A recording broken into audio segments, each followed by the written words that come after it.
Welcome back. Now, Exxaro posted a decline in headline earnings, attributing the slump to a decrease in group EBITDA and adjusted equity accounted income.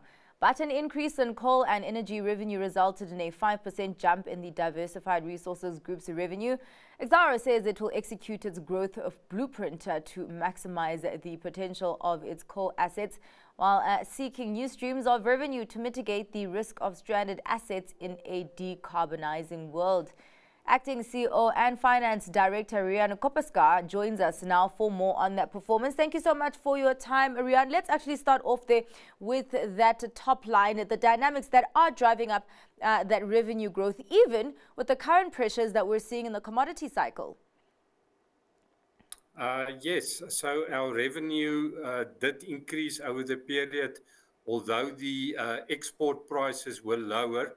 So the increase in the revenue was basically more in the domestic market. But we did then also see cost increases across our operations, mainly associated with logistics.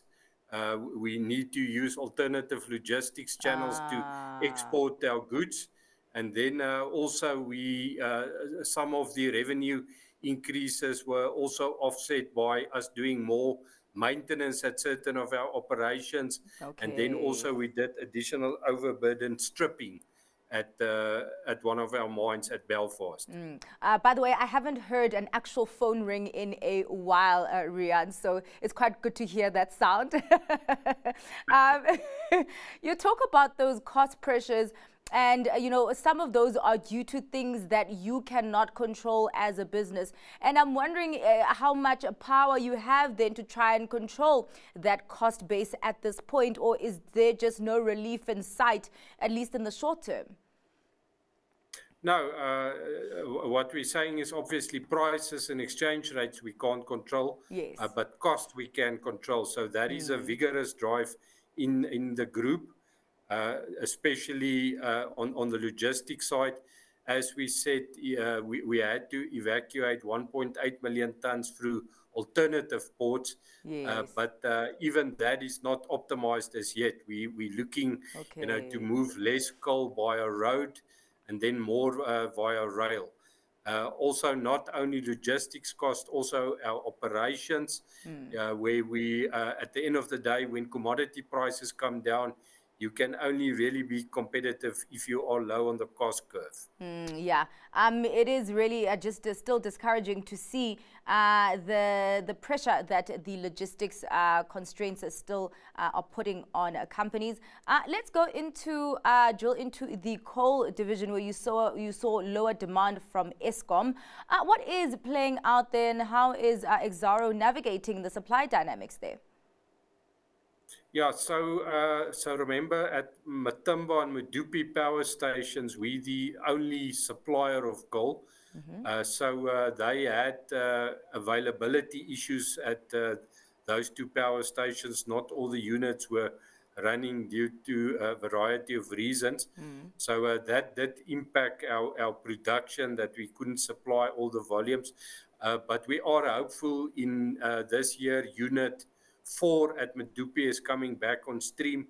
So with that unit also coming back on stream, we are forecasting an increase in offtake from them. And of course, the dynamo effect that we are seeing there with ArcelorMittal's challenges, how are those filtering through to Exxaro? And I would imagine it's both on the coal and iron ore front.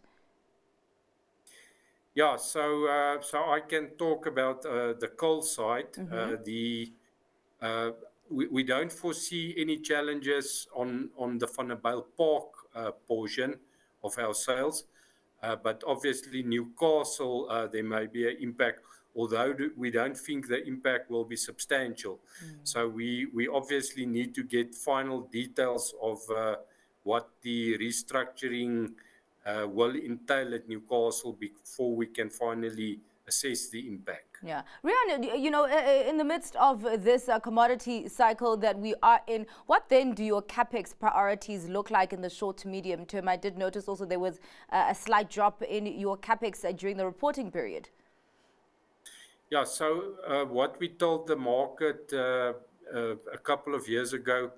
We aiming for our capex to be about 2.5 billion in real terms annually. Okay. Now, we obviously, if your production is a bit lower, we try to scale back on capital, not to buy items that are not really essential to the operations.